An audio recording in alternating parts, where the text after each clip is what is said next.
Welcome to Trauma to Testimony, cultivating a healing testimony for Christian women. The podcast where we gather as healing besties, navigating the journey from brokenness to restoration in the light of our faith and our story. I am your host, Tony Simmons' husband, and I am deeply honored to embark on this sacred journey alongside you.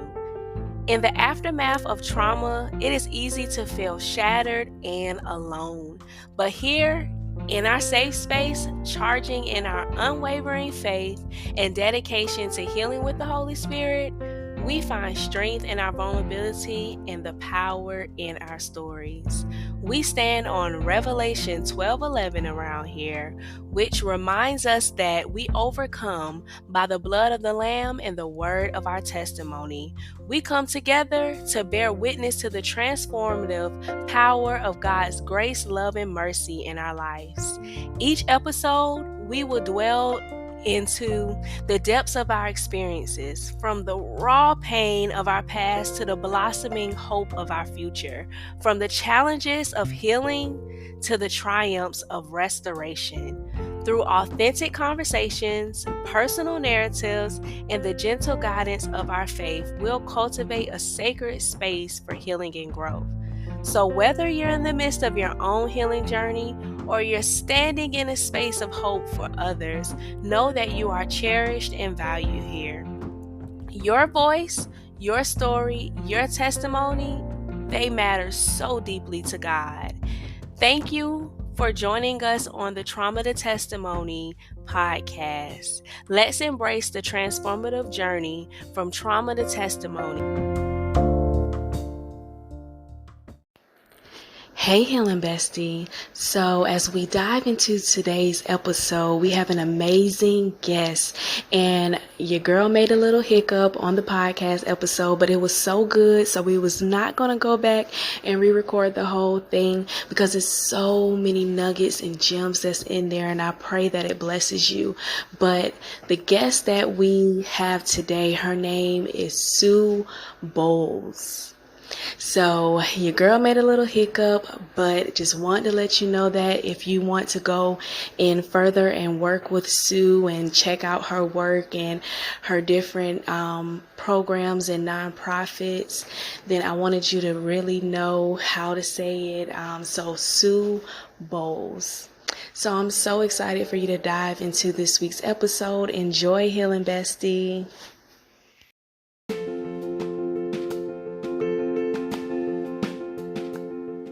Healing Bestie, Healing Bestie, Healing Bestie. I have some exciting news. The She Is Redeemed devotional is now available in an 8-day devotional plan in the YouVersion Bible app. If you have been interested in getting your hands on the She Is Redeemed devotional, this will be it for you. Embarking on a transformative journey with the woman at the well story. Discovering how her encounter with Jesus brought healing and redemption to her story and her past. And with this plan, you'll be able to dive into reflections, prayers, and powerful testimonies. You'll find hope and restoration in your own life. So join me and all of the other amazing, courageous women who are embracing the incredible gift of redemption as we walk boldly with our Redeemer and we reclaim our redemption story. Go to the YouVersion Bible app and search She Is Redeemed, or click the link in the show notes to go ahead and get started on the Bible plan. I really hope this helps you, Healing Bestie.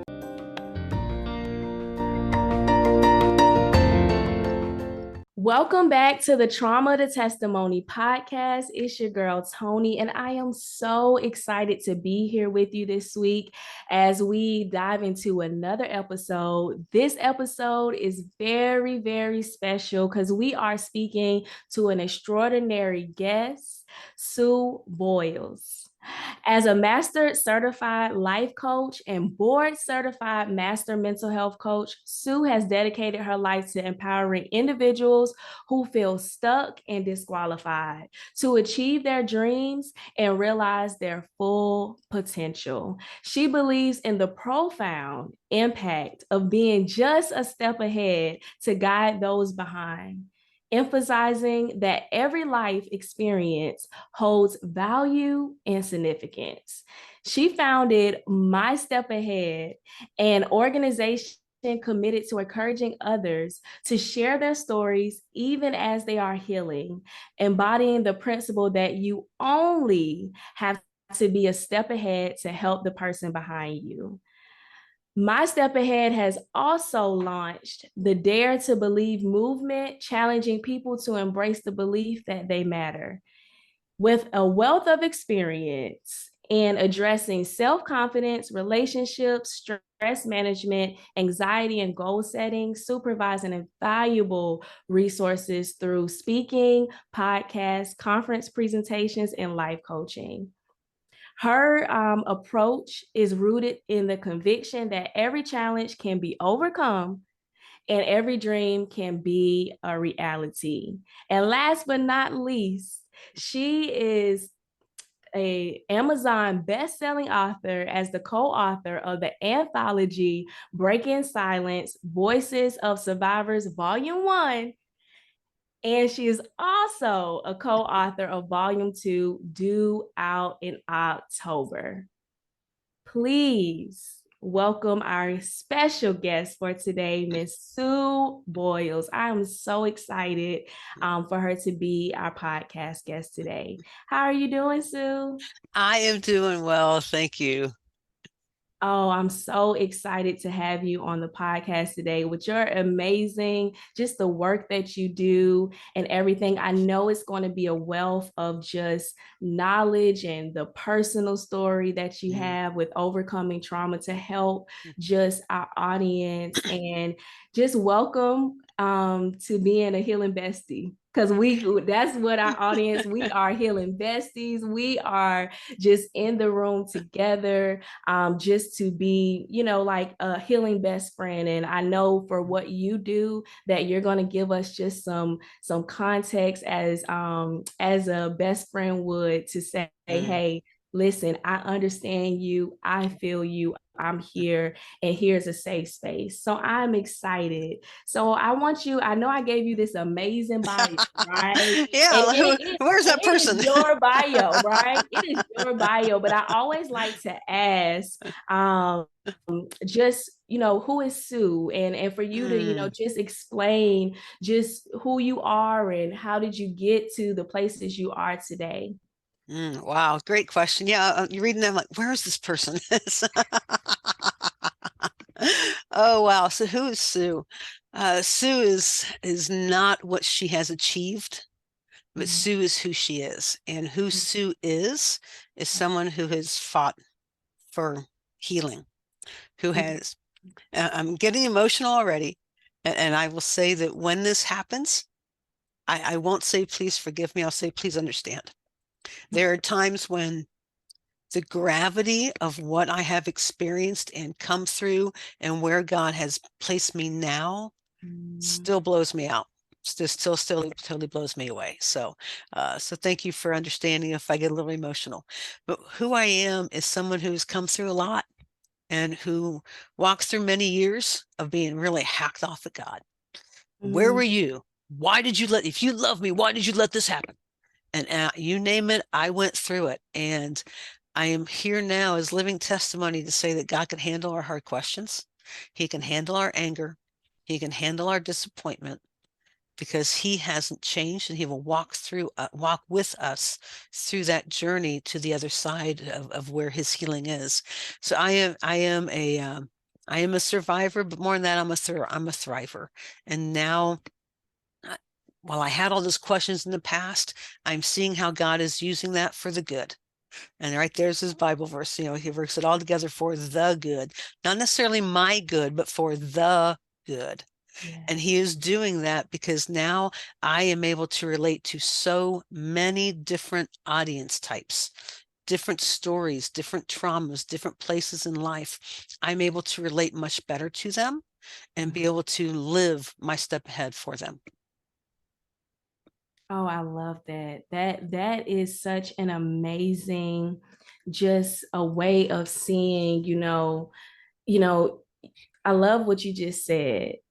Like having a lot of questions for God, and I believe a lot of trauma survivors have that, and the thing that happens is sometimes we think that, things aren't working out for our good or working out for the good, like you just said, the good. I love that you said that because it's so important to see the good, you Mm, know, the good. Whatever God is going to bring everything according to his purposes. And I think when you said the good, it made it just stand out. It's going to always be the good, right? And mm, we may not understand it, but it'll always be for the good. Thank you for saying that. And thank you. You're just a light, Sue. Just as we have been, just conversing and everything, and you've been sharing updates with me, and I've been seeing all the work that you do. You're just a light. And sometimes our light, and I just want to give you this encouragement because it's just really on my spirit to give you this encouragement. Sometimes our light has to shine differently, right? And for mm, us to be the light in the world, right, we have different rays of light, meaning that, sometimes we hope for our light to be like everybody. Sometimes we mm, do because we're like, oh, why did I have to go through all of this? But right. no, your light is specific to you, Mm-hmm. right? Your light is specific to you. People are assigned and drawn into what you're doing because your light is going to draw them in, Mm, and it's different because it's a specific assignment. mm. And I'm sorry, Holy Spirit is very No, it's that's very good. unorthodox.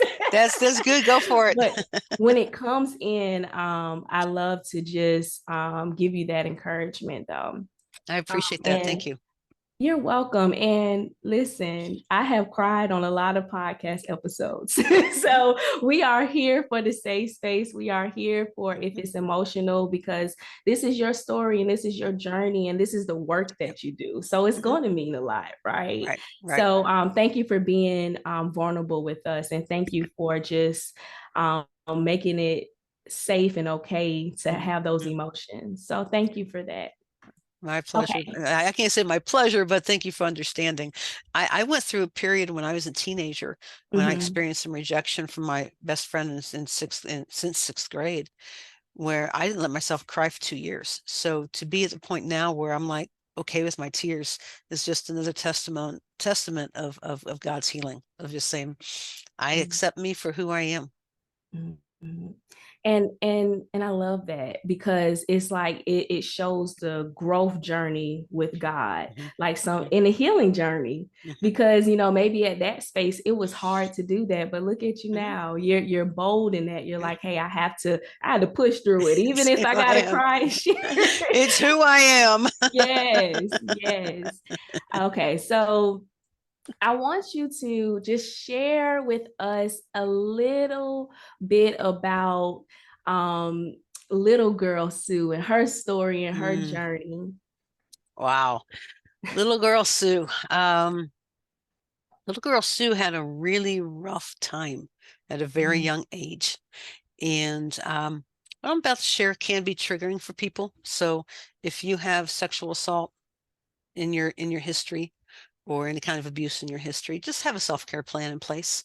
If there's people in the room maybe that shouldn't be hearing this just yet, now's a great time. Pause it and let them go. Play a game or something. Um, all that to say that when I was 7 years old, I was raped by a classmate after school one day in first grade. I was held against my will for 45 minutes. And when my perpetrator left out the woods, it happened on school grounds in the woods off on the way home. And he went out one end and I went out the other because my mom was calling for me. And he said, don't tell anybody. And I didn't know the prison that was going to put me in because I didn't tell anybody for 15 years. So between age 7 and age 22, there was a whole lot of other stuff that happened. There was other rejection. There was other sexual assault when I was in middle school, sexual abuses. Um, you know, things happened that shouldn't have happened. Um, there was, I grew up in an alcoholic home. And as I got to be a teenager and then into college, things started getting harder in that regard. Living in a dysfunctional home, don't talk, don't trust, don't feel. The three rules were alive. So I had a story. I didn't know it was a story at that point in time, but I had something that happened to me. And literally trauma it's scientifically proven. Trauma rewires your brain. So I didn't have a chance to be a little kid. You think of a 7-year-old riding your bike, having fun, playing games, playing hopscotch. And I'm just trying to figure out how to make it through emotionally a day. And not knowing what had happened. Now, this is in the early 70s. And I want to be very clear. Nobody did anything wrong that day except my perpetrator. It was his responsibility, his fault, nobody else's. It also took me a really long time to be able to say it wasn't my fault. But rape was not on the radar. It wasn't discussed. It wasn't something anybody knew to ask, and I didn't know what to tell.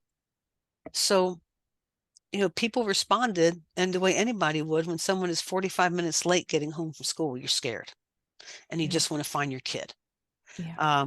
So lots of stuff happened in that time. And then I got to college, probably high school, college. I started developing an eating disorder. I am now in recovery from what they call OSFED, which is other specified feeding and eating disorder. And it means that I have disordered eating, but it doesn't meet all diagnostic criteria for overeating or anorexia or bulimia or anything else. So that's part of my story too, is having to deal with all that, because emotions and eating disorders are enemies. And Mm. eating disorders really are not about food, they're about unresolved issues. And I'm walking testimony of that. But again, as God has brought healing, now that is in recovery as well, and it's just a daily maintenance. Eating disorders are an addiction. The difference is that every other addiction you avoid to survive. Yeah. Eating disorders you have to face to survive. I Mm. can't go without eating or I will die. My brother is in recovery from alcoholism. My dad was 33 years sober before he passed. They were able to continue living and actually live better without the alcohol. I would live worse if I didn't eat food. So it's an addiction, but it's what I call flip side addiction in that regard as well. So little Sue had a lot going on, and by the time she got to high school and college, she was a really messed up kid, and was starving for attention. Didn't know that she mattered. Didn't know that she had value, so she was trying to find it in any way she could. And in that regard, my mind translated it as if I stayed busy, I didn't have to feel. If I didn't Mm. have to feel, I didn't have to think. And if I didn't have to think and feel, I didn't have to deal with my stuff. So I got into activity. Activity became my number. Over involved in college, over involved in high school, taking overload of classes and just doing everything, because as long as I was seen, I felt like I had value. And I didn't realize I was dying on the inside. Mixed in there, my junior year of high school, I considered for the first time ending my life. Thankfully, I did not. Had that same experience in the early 90s after my mom and dad divorced. That one was probably a little harder, um, but I'm here. And what helped break that ice was letting somebody into my world. So that's probably one of the common rivers flowing through this entire forest, is the power of letting somebody into your life. And now here I am, many years removed from that. I will also say it's really only been the last 10 years, since 2014, that I have started in earnest my healing journey. So it's never too late for God to change life. Amen. It's never too late. As I was listening to you navigate through just your journey and your childhood journey and our journey, our childhoods, it was a response that you made that I have also made a lot of the times because I endured childhood trauma as well. And sometimes you really do not experience a childhood. And I don't think that that's talked about enough when these things happen at such a young age. Because with my mother having a mental illness, there was so much from age 5 to my teenage years that happened. And Mm, I couldn't even put a voice to it. And that was something, similar that you just mentioned, that, it was like your voice, your ability to, all of these different things that you would navigate and you get in development, like your confidence, like your integrity, like just trust and all of these things that we get when we're growing up, hmm and and it's like your voice becomes lost in those things. hmm And I don't think we put enough emphasis on that part of childhood as well.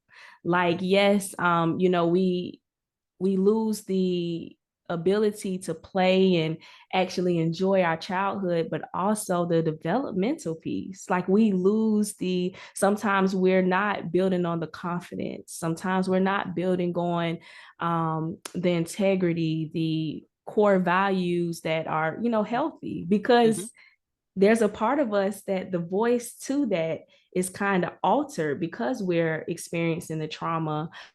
Um, and I love that just were vulnerable about that and were honest about, like, hey, this is what happened to me. And, that childhood piece was missing. And I love this part. This is the most important part, I think, it really highlighted that it was nobody else's fault that day but your perpetrator. And I hmm think so many times we're stuck in a season because we have taken on that, right? hmm We have taken hmm on just the trauma. It's us. It doesn't matter who imposed it onto us. It doesn't matter what happened in that situation. We take it because hmm we feel it, right? And we're the one, we may be navigating shame, guilt, and all this pain from it. Because the reality is it happened to us. I love that point. Um, yeah, the whole thing about losing your voice. Mm-hmm. And one of the things that got me to the point of being able to say it wasn't my fault, and it was one of the hardest things because you have to think, the counselor I'm with now, I met in 2008, and we Mm-hmm. spent the first 6 years getting me stronger in the present before we could go back to the past. And that is a very Mm-hmm. critical thing because I went to her, my eating disorder was starting to crank up again. I'm like, I had lost a friend in Mm-hmm. 2005. 3 years Mm-hmm. later, I'm grieving her as if yesterday, and all my red flags, my eating disorder are coming up. So got connected with him. Her name's Amanda. Got connected with Okay. Amanda. And I looked at her about 3 sessions in. I said, what do you think it is? And she said, I think it's just a bunch of unresolved issues. So we got to work, but we had to Yeah. spend 6 years getting me stronger in the present to figure out what a boundary was. I was being emotionally abused. I was being manipulated in Yeah. a couple different relationships. I did not know how to speak up for myself because I had never had a voice before. So why would I magically have one now? And I had to learn all those things and start learning how to protect myself a little bit. And then when we finally got to the point in 2014, we finally started dealing with the rape for the first time. This is over 4 decades after it happened. There's a Mm-hmm. whole lot of life in between there. So, with that, one of the hardest and the most transformative homeworks she ever gave me, and I recommend this to people with whatever the situation is.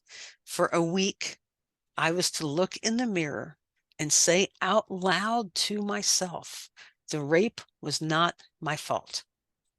Now, it started with, the rape was not my fault. Rape was not my fault. And just saying as I had to, out of obligation. All right, she wants to do this, I'll try this. And then after about a day or so of that, I kind of started, starting to believe it a little bit, because it's 10 times throughout the course of a day, not 10 times right away, but 10 times throughout the course. The rape was not my fault, and you kind of stew on it and everything. And then suddenly it became, the rape was not my fault. The rape was not my fault. The rape was not my fault, and I started putting emphasis on different words. And that really started changing it for me. And I went back the next week, and man said, "How'd the homework go?" I said, "It was all right." It's kind of, I'm like, not wanting to get into this again. She's like, "Well, say it to me." I said it to her. She said, "Say it again." And that is what, the more we hear ourselves say something, the more we believe it. And think of the things we tell ourselves in between our ears. Oof. All that self-talk, that Mhm. we listen to ourselves more than we listen to anybody else. And what are we telling ourselves? So I had to get it from in between the ears out my mouth. And suddenly, when I heard myself starting to say, the rape was not my fault, you start thinking it through. No, it wasn't my fault. And suddenly it becomes truth. And then you're taking another step forward and walking in what is the truth. Wow.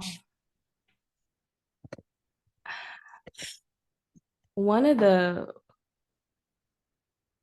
profound things that you just mentioned, and I believe every trauma survivor needs to hear this, is that sometimes healing takes time, Oh, right? yeah.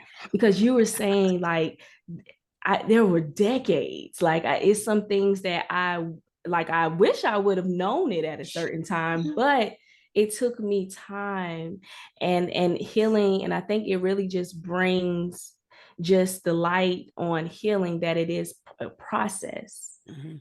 Oh, I used to hate Okay, that it word. is a Oh, I used to hate that word. Oh my goodness, I hated that process. word.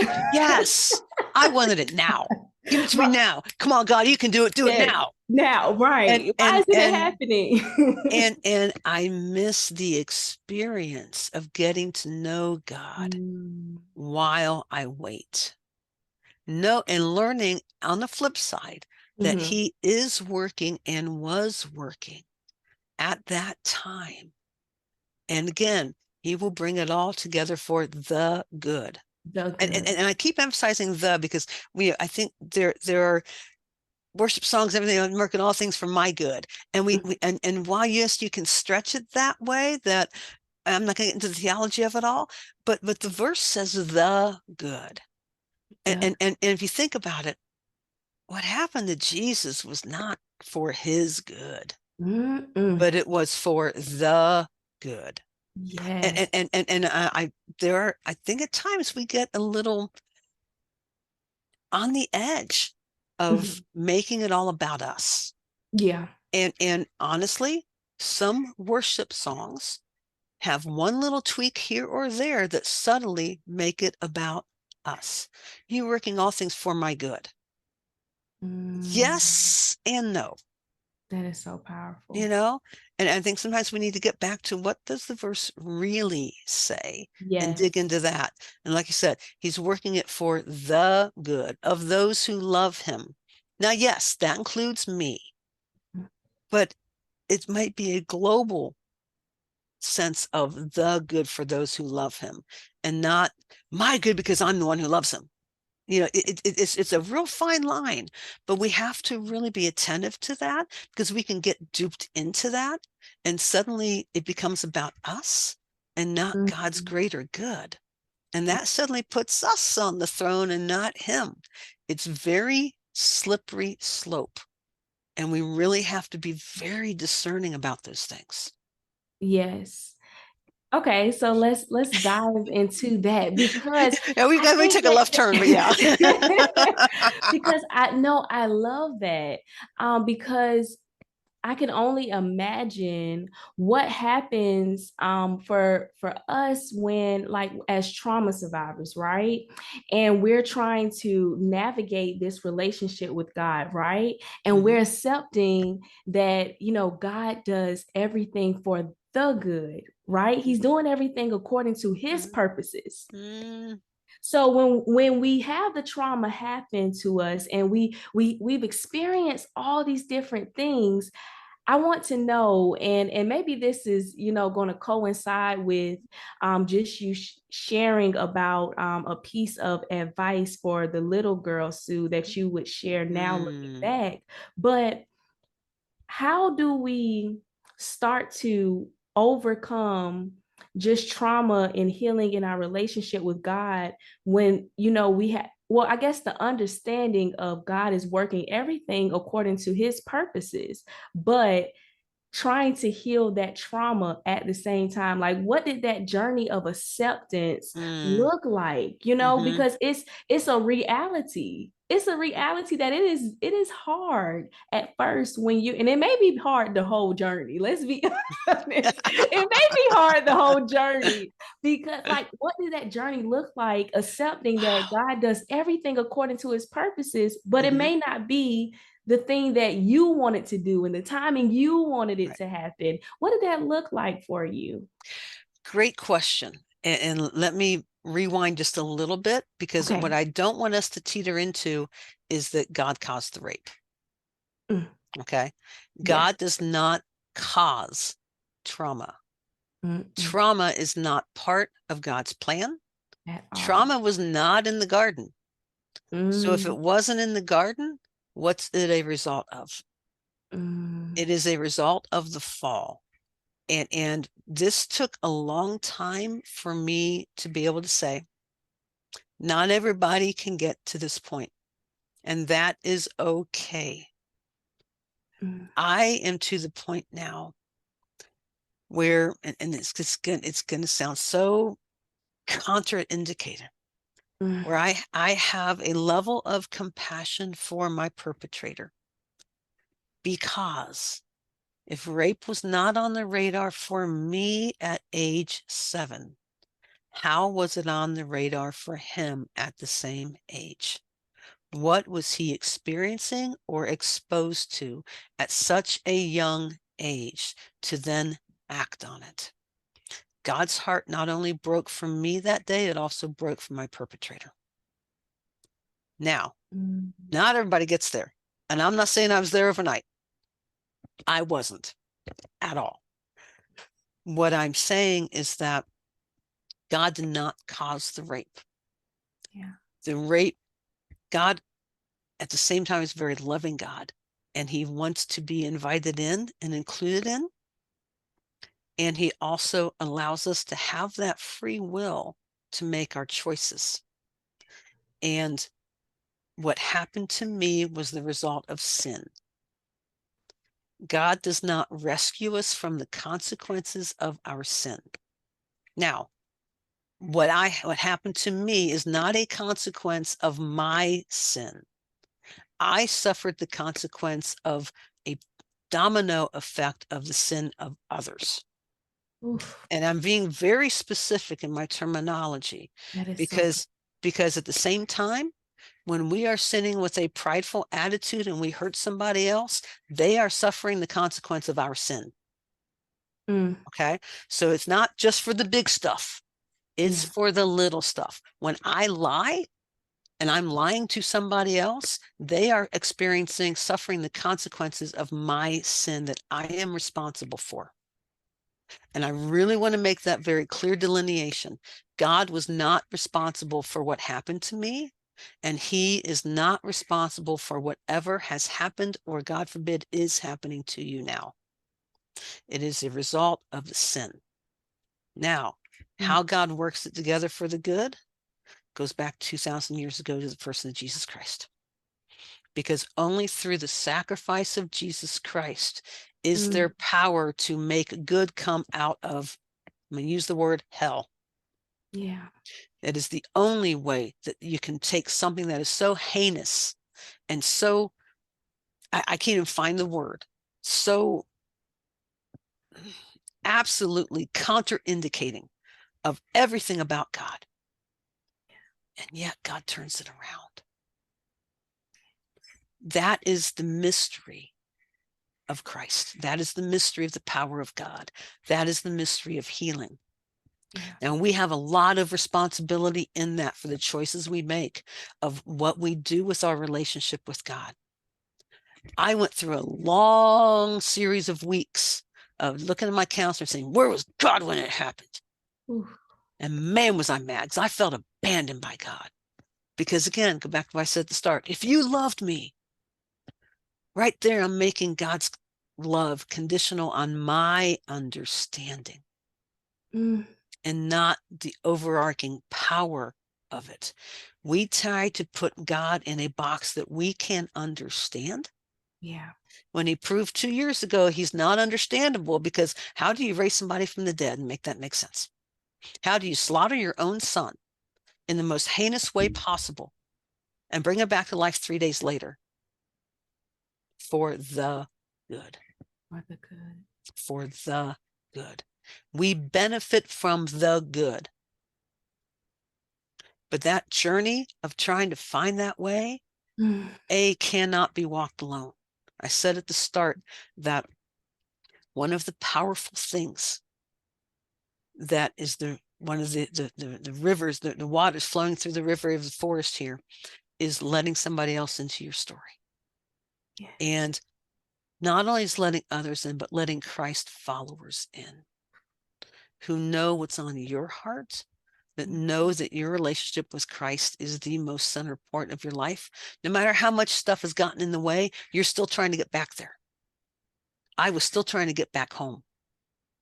I didn't even have a relationship with Christ till I was 22 years old, somewhere between my senior year of college, 21, somewhere before my senior year of college, when I came to Christ at a Petra concert, Christian rock concert. So all up to that point in time, I was trying on my own. I was getting nowhere, absolutely nowhere. So yes, power of letting somebody in, the power of the things we tell ourselves, and the power of letting Christ in.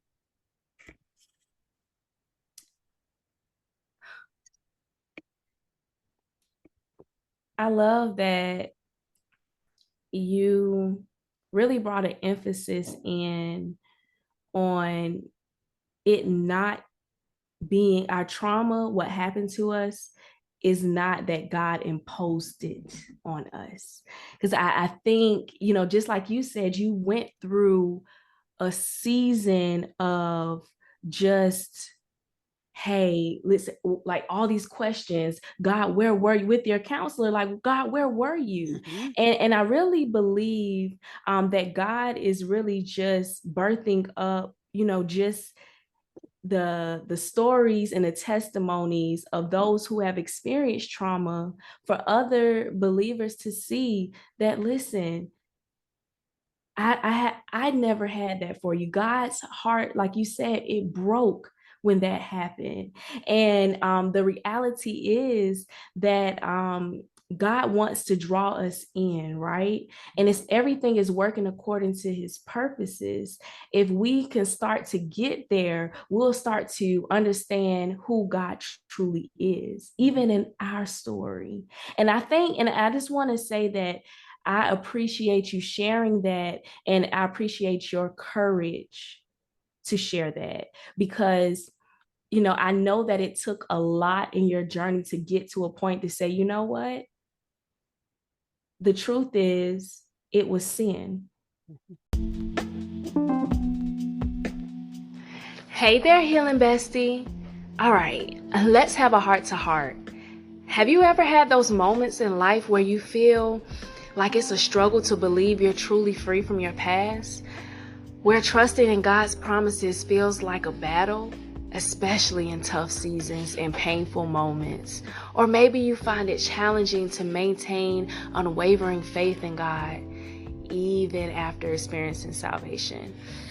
If you're nodding with me because you've had those moments too, know that you are not alone. As a trauma survivor and a woman who is overcoming her past and constantly on this healing journey, I certainly have my share of struggles. But here's the beautiful truth. Even in those moments, God's love is more than enough to pull us through. The day you embrace salvation, you are reconciled and brought back into a loving, redeeming relationship with God. You are free and you are redeemed. I've got something special for you today, Healing Bestie. The She Is Redeemed devotional. Inspired by the woman at the well, it is your lifeline to healing, redemption, and renewal. Inside, you'll find daily reflections, uplifting scriptures, and heartfelt stories to remind you that you are not alone. It is a warm hug from me saying, Healing Bestie, I see you and I understand. It's time to release your past pain and step boldly into the radiant woman you were created to be. So head on over to traumatotestimony.org/shop and order your copy of the She Is Redeemed devotional right now. Let's walk this journey together, bestie, and discover healing, hope, and purpose in our Heavenly Father. You are redeemed. Find the link in the show notes to grab your copy. Don't wait. Your redemption journey awaits.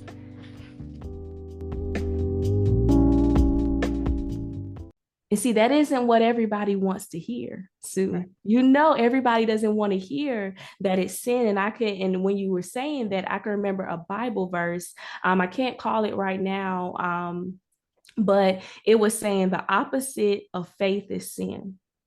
And I said, ouch. I know, that was my, I sat there and I said, and this was during my quiet time, I said, wow. Oh, okay, hold on. Let me reread. Surely it says something else. Surely it's got to be more palatable than that. No, it says the opposite of faith is sin. Mm-hmm. So when we look at that, we can see exactly what you just explained, that during the traumatic experience, that was sin at play.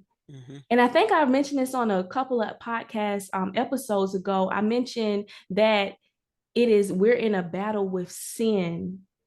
That's the thing. When we're in that traumatic experience, we're in a battle with sin. And the reason why we come to Christ and we start to really just grow in our relationship with the Lord is to heal, to become just the best versions of ourselves. And that's going to be with the Lord. We'll never be able to explain. And I know sometimes we want the explanation, right?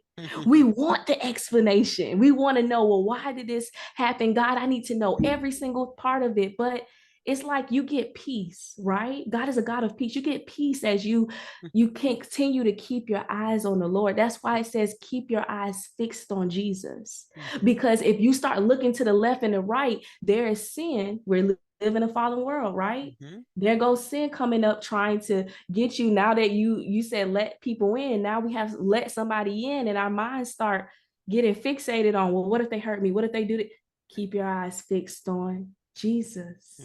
Keep your eyes fixed on. If I'm keeping my eyes fixed on Jesus, my thoughts are being renewed, right?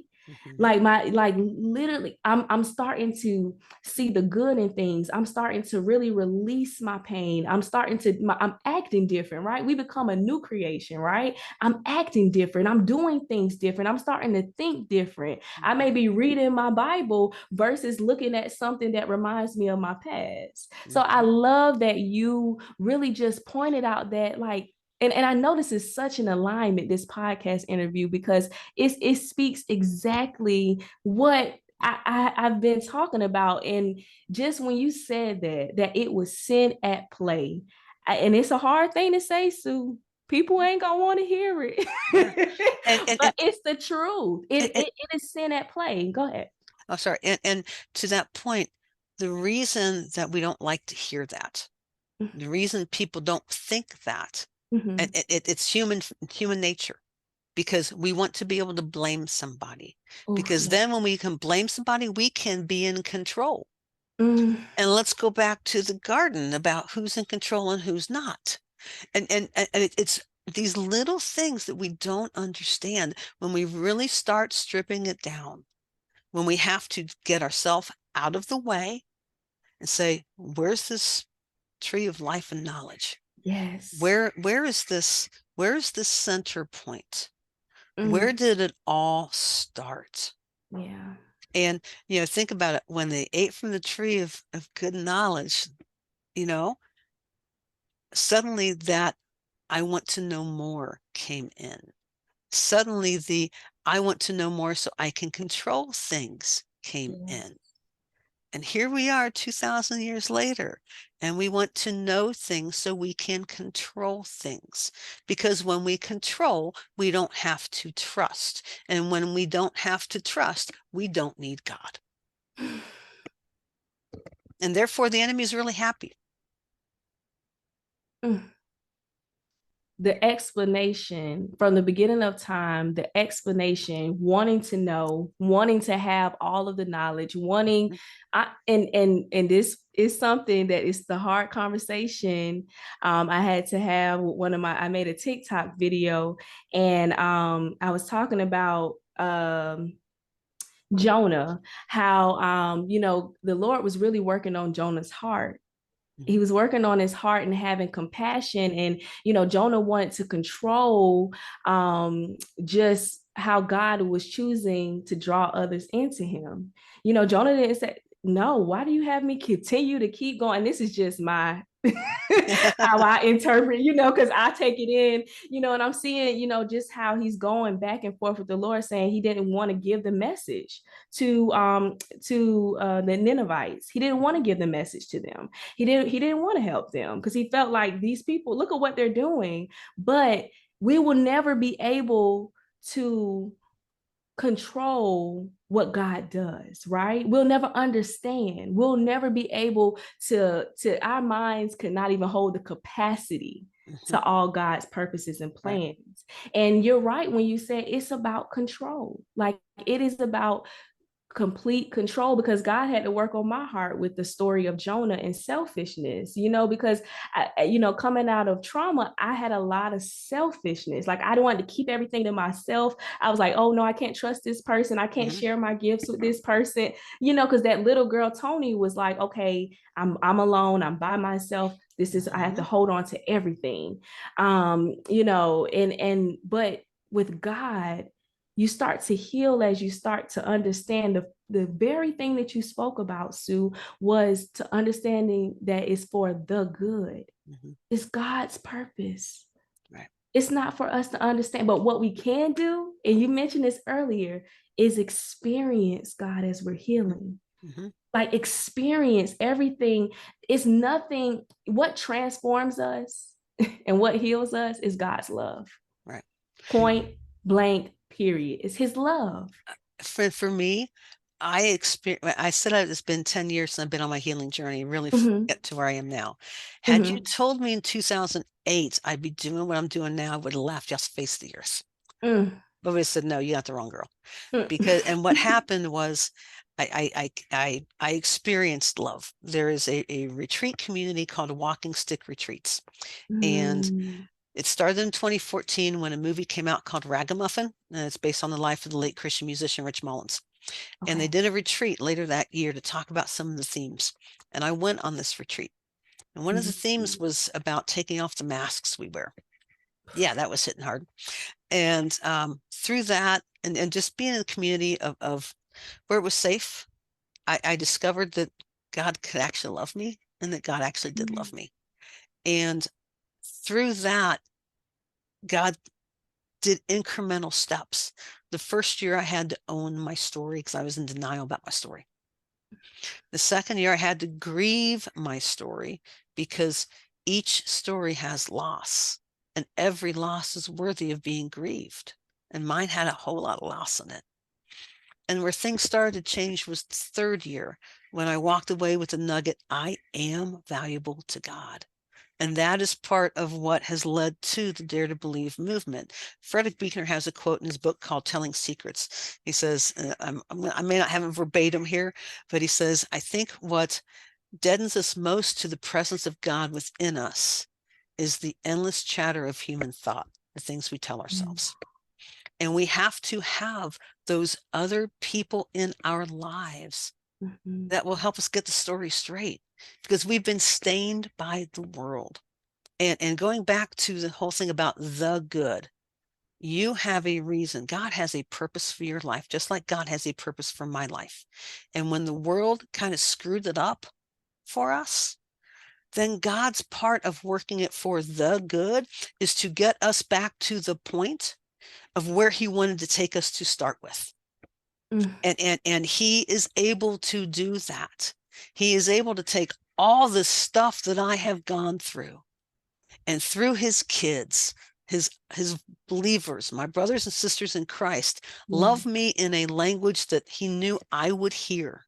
And he was working all that for the good in their lives so that I could benefit from it.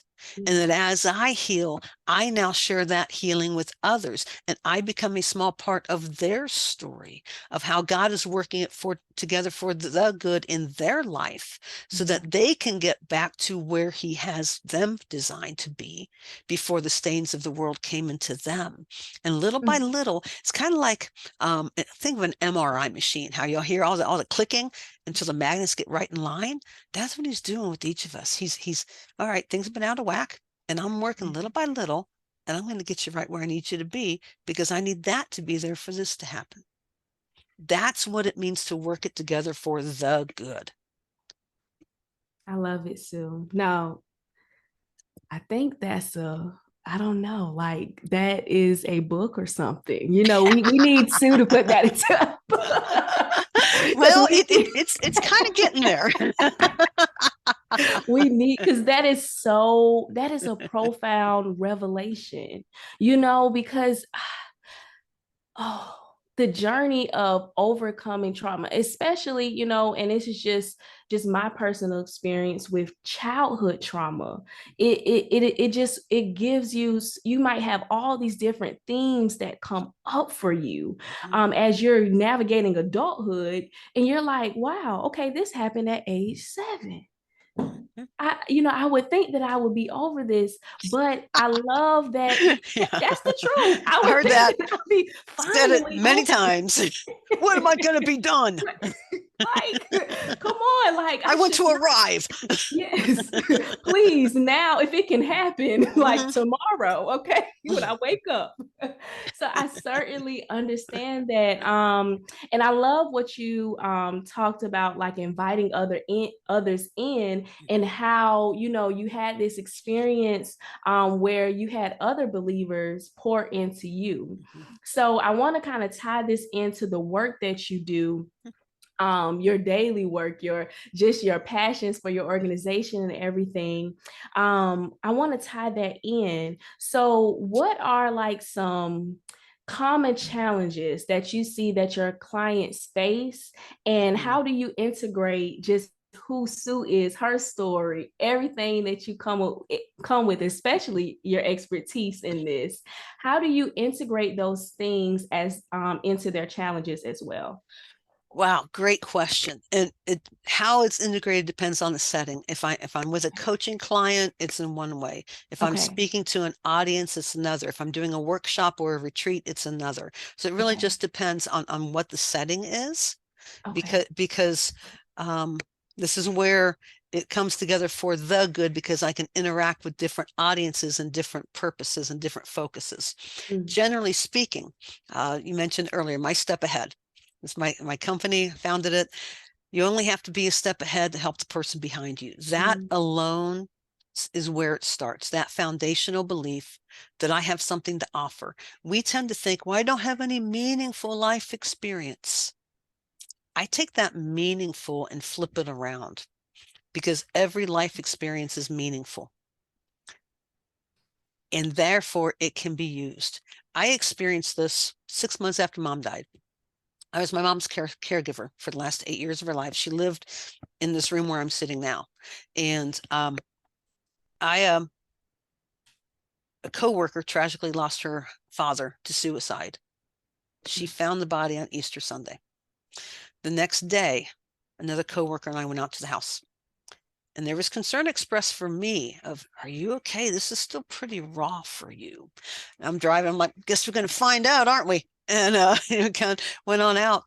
And yeah, there were a lot of tears. And as the time wore down, we were a little over an hour. As the time wore down, the tears subsided. It became questions of, well, we're going to the funeral home today. What will they take care of? What do I need to bring? What about the clothes? What about this? How do I handle this? And she was asking me questions that I had just walked through 6 months ago. And I am quite sure I was not well. I was an absolute mess. And when I left, I sent to my car and I was like, I just lived my step ahead. I was only a step ahead of her, but I could help her.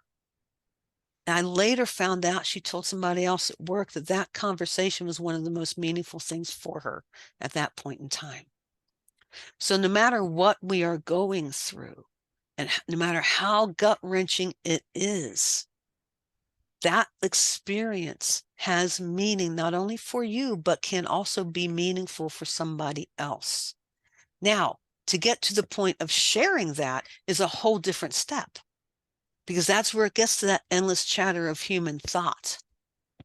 And you asked how I incorporate all this in speaking with people and speaking at campuses and retreats and stages, at workshops, and speaking to my coaching clients, and even talking to friends on having coffee. I started hearing this a few years ago. I started hearing this whisper of doubt. It's too late for me. You don't know what I've had to go through. I've already raised my family. I'll just find something to do to keep me busy till I retire. It's not what I really wanted to do, but I ended up doing this for my life instead. And now I don't know what to do. I can't go back to school. All these things, we're disqualifying ourselves. I don't know what to say. I'm not skilled. I can't have a podcast. I wasn't in broadcasting major. Any little thing, that endless chatter of human thought, it whispers to us doubt, anxiety, frustration, hesitation. And this is where the Dare to Believe movement came in, because I am convinced, I became convinced, and this is a pivotal question I ask when the timing is right. How each of us individually answers the question, do I believe that I matter? Makes all the difference in the world. It's not enough for someone else to believe in you. My dad said he was my biggest cheerleader and loudest supporter, and he was, and I miss him. He's been gone 16, 17 months, and I miss him like crazy. That's him right there. That's my mom over here. And I cannot tell you how much I miss him. And I've had to figure out how to cheer for myself now. I have had to learn how to be my own loudest cheerleader and my own biggest supporter. And that honors him. And that means that I dare to believe I matter. When I ask that question, I've had one person answer yes. And that was just last week. And today's what, May 28th, 2024. So 27th. Up to then, it's, yeah, but I think, I wish, I don't know.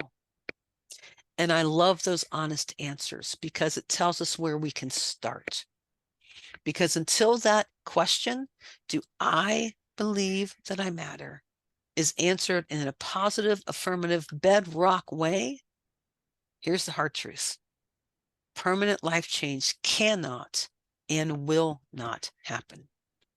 You might see spurts, but you're going to come back. You might get a little bigger spurt, but then a bigger fall. Because until you decide between you and God that you matter and you have worth, nothing will change, because you're going to keep believing the lies that are stuck inside your head. That's how I incorporate it into my coaching, into my speaking, even my writing. That is how I incorporate it, because that is the crux of the matter. If I did not matter, Jesus Christ would not have died. And if you do not matter, why did Jesus Christ die?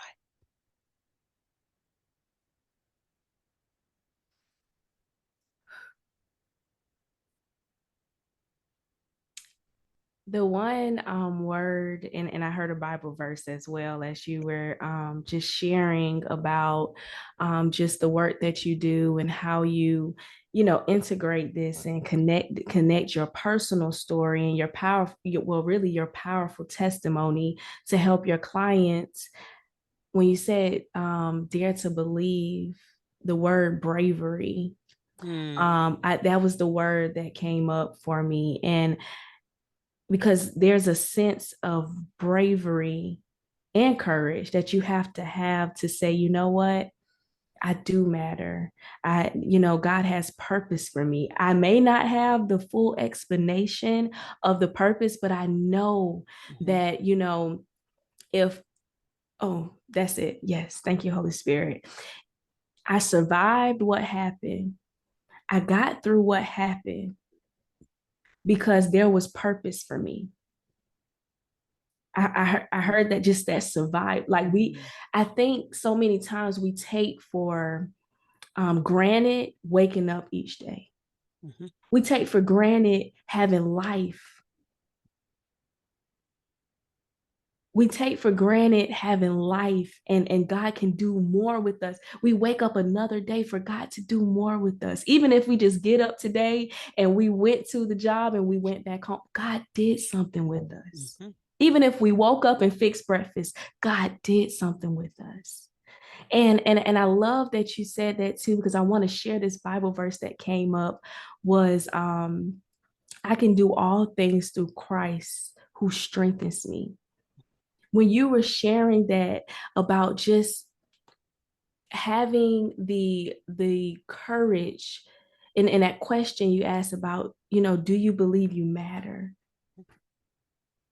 Because the truth is, sometimes that's a hard question to answer. It's a hard question to even navigate after it's asked to you. Like, hold on, where do I start to even ask it? Hold on. Okay. So are you talking about, like, for me, when I'm looking at the question, I'm like, okay, is it today? It depends.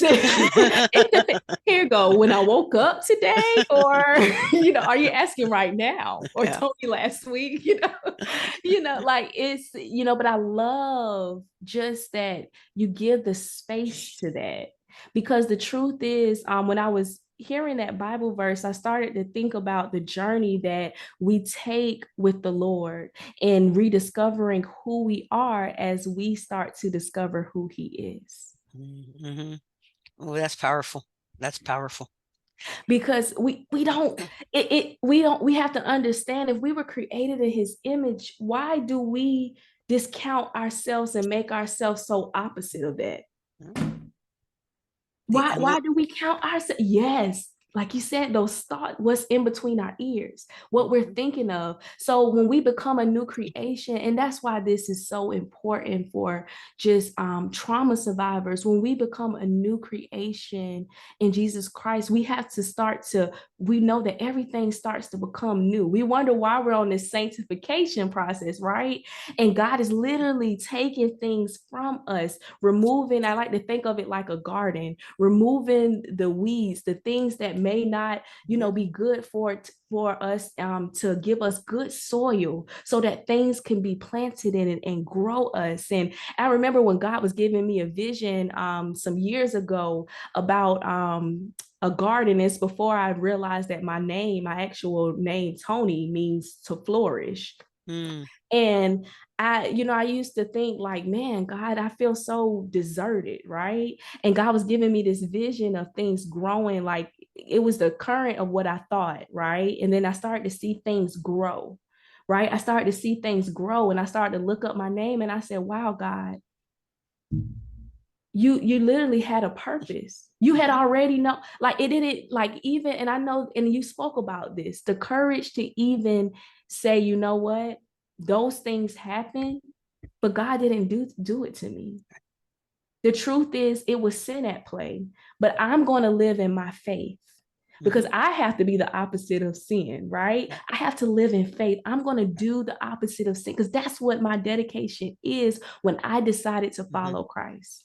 Right. I have to start the acceptance journey. And I love that you spoke that, but I love that you are literally pouring in bravery, Because that's what you do. You're pouring in bravery to share your story, to keep going. Now, I want to ask you, Oh, with holding, no, because you have this calling on your life to help others start to believe that they matter, start to really, and you integrate it into speaking, into podcasts, into your coaching clients. What does pouring into Sue looks like? Because I can only imagine, just as you spoke, and that's why I believe when you spoke about your journey with your coworker, right? And you're navigating all these things, but you were one step ahead. You had to just be one step ahead to help her, right? And that's what I heard, that Bible verse. There we go. I can do all things through Christ who strengthens me, because sometimes the power is literally because, I'm keeping my focus on the Lord, and the Lord is giving me the strength to be able to help another, right? So how do you pour into yourself so that you can be able to help others with similar stories, right? And similar journeys, because your clients may have that. Right. Great question. None of us, we're not, the old phrase, no man's an island. I have a fantastic team. And what I mean by that is Amanda, who I started with in 2008, is still on my payroll. And I joke with her about that, but she's my counselor. I see her every week. Sometimes if we can get a double in, we do another one, because life continues to happen. I don't have it all figured out. I have not arrived, and I never will. And it starts with that humility and saying, I need help. And Amanda has helped me keep my ship afloat, especially after mom and dad died just over 2 years apart. That really wrecked my world. This is 2024, so it started, mom passed October 2020. Dad died 2 days after Christmas 2022. And and I had 2 foot surgeries in 11 months in between there. So right after the pandemic, so right during the pandemic. So it's been a lot going on the last 4 years. This is my first year of like, wow, I feel like I'm alive again. But it starts with a team and letting people into my story. So Amanda is right there. I have a dietitian I work with to make sure that my eating stays on track, especially when all those emotions really started going haywire after losing mom and dad. I really needed my dietitian because, again, I don't have it figured out. I have my walking stick retreat community. Yes, my church community. I have a couple trusted people in my life that I lean on for guidance. As the ministry continues to grow, I am building a very close-knit team and circle, and with the purpose to build a personal board of accountability, because I don't want to do it on my own. But left to my own devices, I'm totally, the world's in trouble. I need those people to keep me grounded. And I'm starting to have conversations with people about, all right, you saw this person develop a personal board of directors when their ministry took off on a global scale. Tell me about that. What did it look like? What do you suggest? I'm having those conversations. I'm inviting people in because as my ministry grows, I need that. So I'm learning from people who are a step or two ahead of me. The other thing that I love, one of the verses you talked about one of the verses that came to mind, John 4:50 is one of my key verses for this whole thing. The man took Jesus at his word and departed. Now that man was a Roman guard whose daughter was dying. And if anybody had reason not to go to Jesus and be fearful of what people would think, it was this man. And he went to him and said, I know you are able. Are you willing? And Jesus said, your faith has healed her. He found out on the way home that his daughter was healed. The man took Jesus at his word and departed. He didn't say, well, am I good enough because I'm your enemy and my people are trying to kill you, but will you still do this to me as a favor? Am I good enough? Are you sure? Are you sure? Are you sure I haven't gone too far, God, by being a Roman? That I'm not out of your reach? Sound familiar? Yeah. That hint of doubt? So the man took Jesus at his word and departed. Why can we not do that for ourselves? That's the first thing. The other thing I want to be sure to talk about was the power of sharing stories. And yes, we talk about my step ahead is about while you are still healing. One of the most significant things in my journey, shortly after I started dealing with the rape with my counselor, I believe it was 2015, was when Simone Biles shared her story. That gave me permission to share mine. And if I ever have the chance to tell her personally, I pray for that day. That is the power of story, of sharing it while you are healing, because you never know how it's going to affect somebody else and how that's going to take seed and take root in their life. You only have to be a step ahead to help the person behind you. And that starts when you dare to believe that you matter.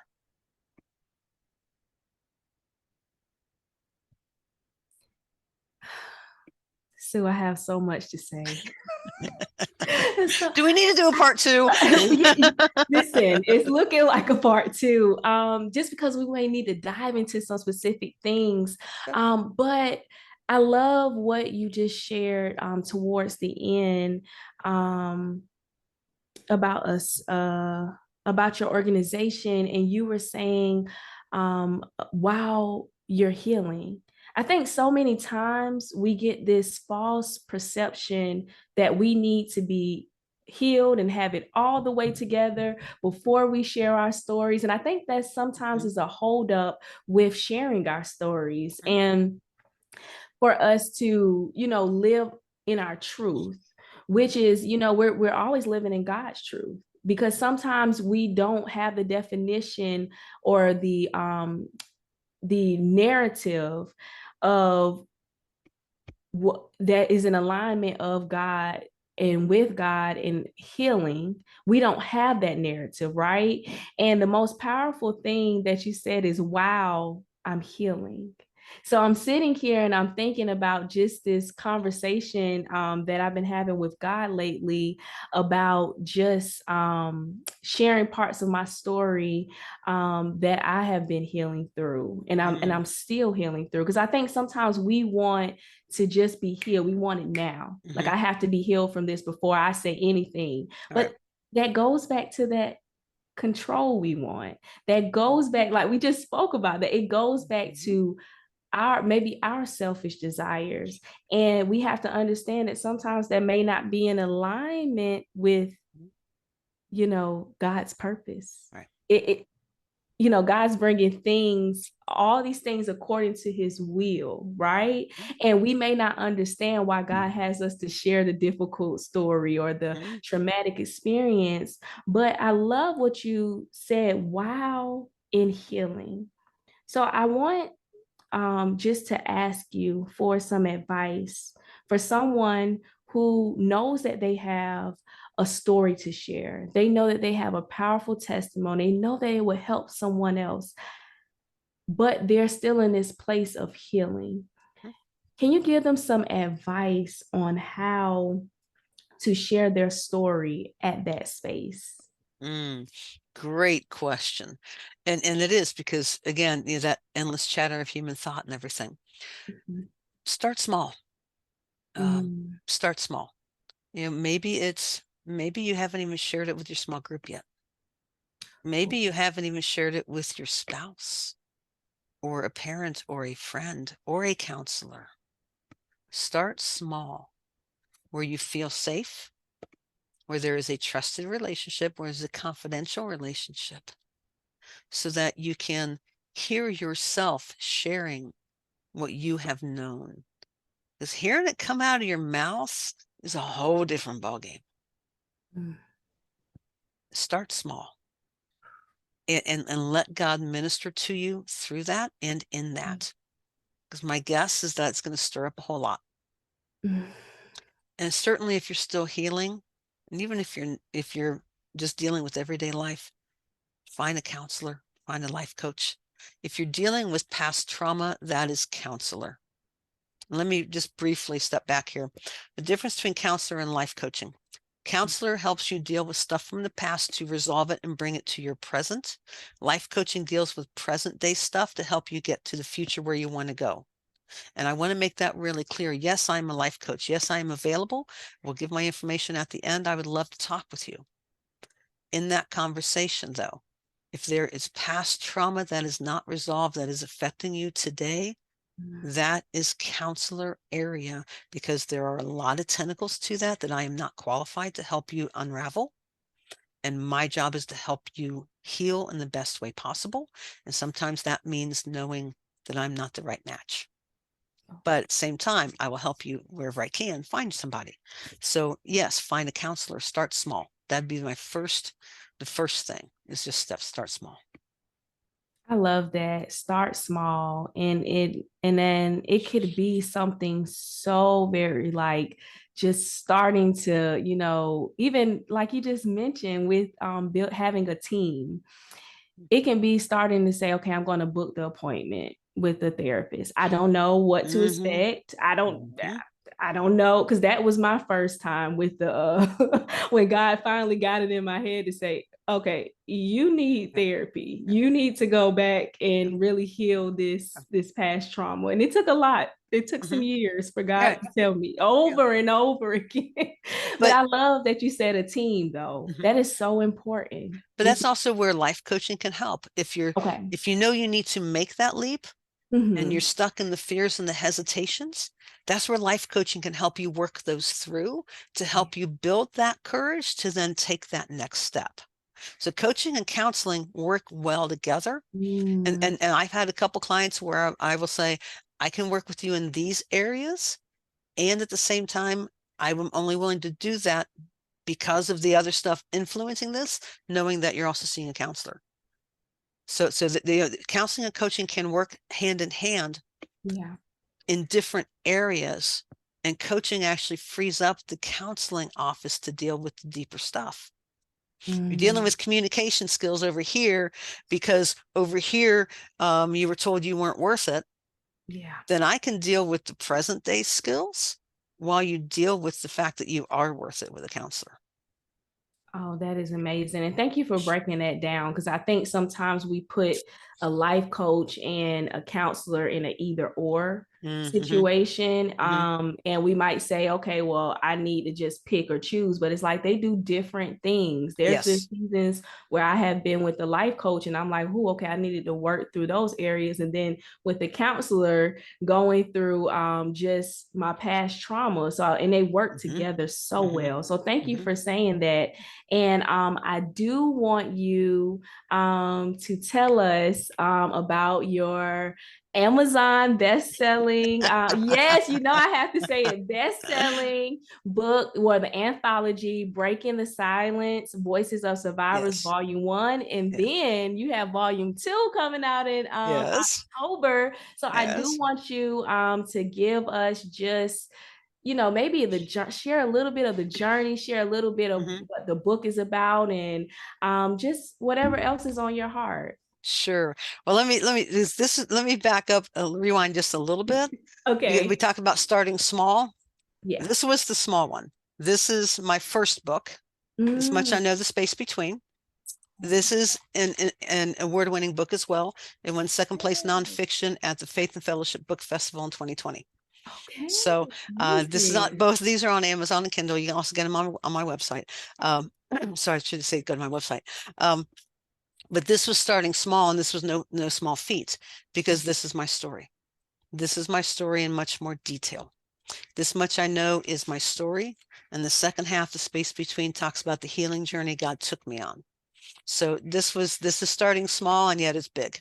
That led to this one, Breaking the Silence, Voices of Survivors, Volume 1. This came out in January this year, 2024. And has gone Amazon bestseller in 2 categories. And this is a story of 21 stories. It says 21 stories of resilience and transformation. They are stories of, it's international stories. I think there's 3 authors from other countries involved in the first volume, and people just sharing their stories. Now, this is a very heavy book, and please get it. And also realize you got to pace yourself. because there are stories of someone coming out of a cult, someone struggling after her husband was murdered. My story is in here about daring to believe. Wow. So it's a fantastic book. It is an encouraging book. It can also be gut-wrenching, but it's also real life, because we go through the hurt, we go through the heaviness, and we're searching for that tunnel. And all these stories have a tunnel. Not only a tunnel, they come out them. Oof. So so that has been encouraging. And then in my first chapter in here, I shared a little bit about my story and about daring to believe and the Dare to Believe movement a little bit. My chapter for volume 2, it comes out in October this year. I'm super excited for it, because I dig into more about daring to believe you matter and the Dare to Believe movement. And I specifically talk about where it started. And I'm not going to give it all away. It all started with something Amanda asked me. Oof. Actually, something Amanda told me numerous times, every time I used the cop-out of "it didn't matter." That's the only teaser I'm going to give. And then it morphs into that, and it goes into the retreat community and how God has just blossomed it all. So I'm super excited for that to come out. I will put on my website as well. You go to SueBowles.com. We'll put it up there. And you can go there, and if you want to get, you want basically reserve your copy now, no money exchanged. I'm just taking names, and then I will get the word out once it's in editing right now. We're already doing speaker summits. We did one in February. We've got another one in August, where you can hear from all the authors. So certainly invite you on the journey, because I am super excited for this. It is powerful for me to watch the transformation. It's been fun. Thank you. I just want to give like just a special thank you first to God, because God is so faithful. I heard that you mentioned earlier, like you were saying, like going through some thoughts of doubt, or is it too late? But it's look at what God is doing. I'm just so great, because you're a living testimony of what God can do, and it isn't in the confines of boxing him in, right? It isn't in the confines of saying a specific time, it's a specific way it's supposed to be done. No, it's always going to be according to his will. And secondly, thank you to Amanda, okay? Because Amanda needs to be. Yes, agreed. To Amanda, because that is just amazing. Just the work, because it had to be some good work and counseling work for you to be able to get the revelation from the work you guys were doing together, for you to be able to grow in that healing journey, to say, wow, I had to look back on this profound question or this profound conversation, and it healed me so much that I want to share it with others. And I just want to bring light to that, because I don't think we give enough flowers to those who are a part of our team. The team that God gives us, those people that mysteriously make their way, into our lives. And we never understand how, like, okay, hold on, I got connected with this person, and here, all these years later, look at what we're doing. And if I can say, if you do the math, Amanda and I started working together in 2008. April, we celebrated 16 years. Oh man, now, that is amazing. Some people may think, man, when are you going to be healed? I'm here to say, you know what? Life happens. And having somebody in your corner, especially someone who knows you that well by now, is invaluable. And God uses her. I am not ashamed that I'm still seeing a counselor. There's nothing shameful about seeing a counselor at all. Our conversations have changed. Yeah. But because of everything she's helped me through, now we're able to get even deeper and just really see what God is creating here, which helps me help others. So it's fun. Before we wind up, if I can do this, Yeah. Certainly, my website, SueBowles.com. You can get to know me, you can get the books, etc. If you're not ready to take that step, if you're not ready to reach out to somebody just yet, there's another website, daretobelievemovement.com. That is specifically designed to start talking about this question: do I believe that I matter? On it, I have a free PDF I offer people. It's called Daring to Believe, Turning Yesterday's Setbacks into Tomorrow's Success. That is free. Just give me it. Needs just your email address and your name. And then, as a thank you for that, I also send them the first chapter of this book. Oh, that's amazing. And that one for non-visuals, that would also be the first chapter of This Much I Know, the Space Between. Yes, Amanda is in all of my books. But the website, daretobelievemovement.com, has articles and downloadable worksheets, all for free. That if you're not yet ready to pick up the phone, if you're not yet ready to invite somebody in, but God's doing something, there's something stirring, these are all designed so you can download them, work them through in your privacy of your own time or in your time with the Lord, and see what he would do. Right now, we've got stuff up there on fear. We have stuff about imposter syndrome. We're going to put stuff up there about boundaries, about self-talk, about other things as well. There's different resources listed on there. There's resources on a number of different websites. But that is designed for you, to invite you into the process of daring to believe that you matter. So please go to daretobelievemovement.com, get the freebie, and then take a look and see how we can help you take your next step. Oh, that is amazing. I will be going. I don't know.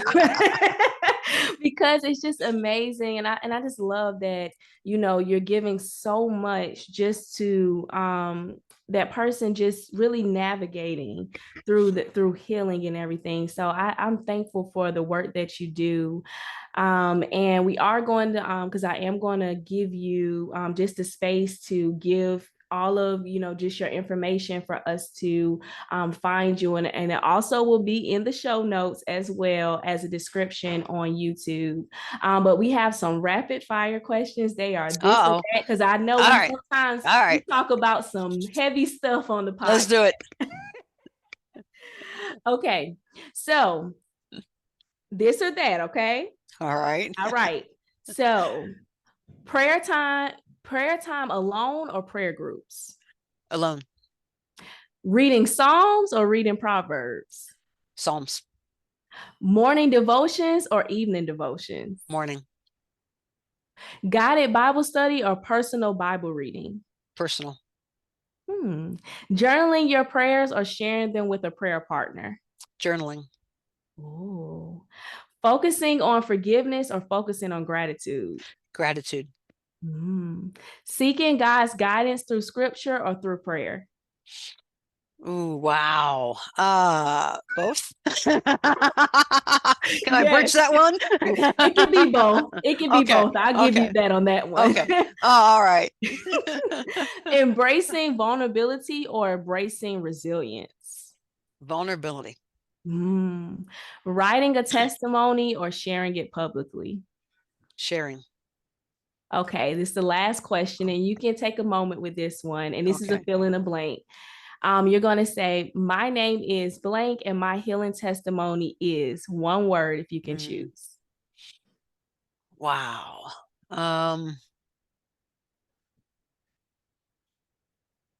Goodness gracious, one word. Okay. My name is Sue, and my healing testimony is hope. Oh, I love that. I love that. Oh, this has been amazing. And yes, there will be a part that has to be. There has to be. Like, this was just so amazing. And I want, before we end the episode, I want you to just give some last words, any last words that's on your heart. And then also tell us where we can find your amazing work, where we can get connected with you as well. Sure. I would say, in parting, if you've heard anything in this, my one nugget I would pray you take away is dare to believe you matter, because you do. Yes, you matter to others. Yeah. And that's not good enough. That's not enough, I should say, because you matter to God. And when you realize, when you can get to the point that you matter for you, that's when things start to change. Because then when you start to matter for you, obedience to what God's asking you to do gets a little easier. And as that obedience happens, healing happens. And then you start realizing that you matter to you, and you took that step of obedience because you matter to God, and you matter to God because He wants to use you in the lives of others. Take the next step to dare to believe that you matter. Having said that, certainly go to daretobelievemovement.com, get the freebie. Check out what articles are there as well. You can reach me through there. I have got a number of different websites. They are all linked on that website. I'm going to direct everybody to that website. It all starts there. There's an email there. You can email me there. Go to daretobelievemovement.com. If you're looking for life coaching, you can still reach out to me there. There's another website for that, but just let's just keep it simple. Go to daretobelievemovement.com. Reach out to me. Let me know you're interested in life coaching. You will hear from me. Let's get started, because you do matter. And I want to walk with you on your journey to seeing how much you matter. Thank you so much, Sue, for just your time and just the love and grace you extended to us today. And Healing Bestie, we are leaving this episode daring to believe we matter. Thank you so much, Sue. Thank you.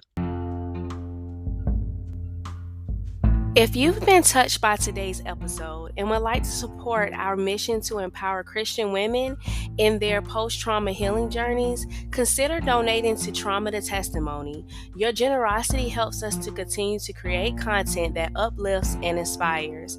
Our PayPal donation link is in the show notes. Stay connected with us by joining our email list. You receive updates, exclusive content, and resources tailored to your healing journey. The link is in the show notes. If you are looking for a supportive community of like-minded individuals, join our Healing Besties community on Facebook. Connect with fellow survivors, share your story, and find encouragement along the way. Visit www.facebook.com/groups/Healing Besties to join. Don't forget to follow Trauma to Testimony on Instagram and TikTok and YouTube for daily doses of inspiration, encouragement, and reminders that you are not alone on this healing and faith journey. Follow us at Trauma to Testimony.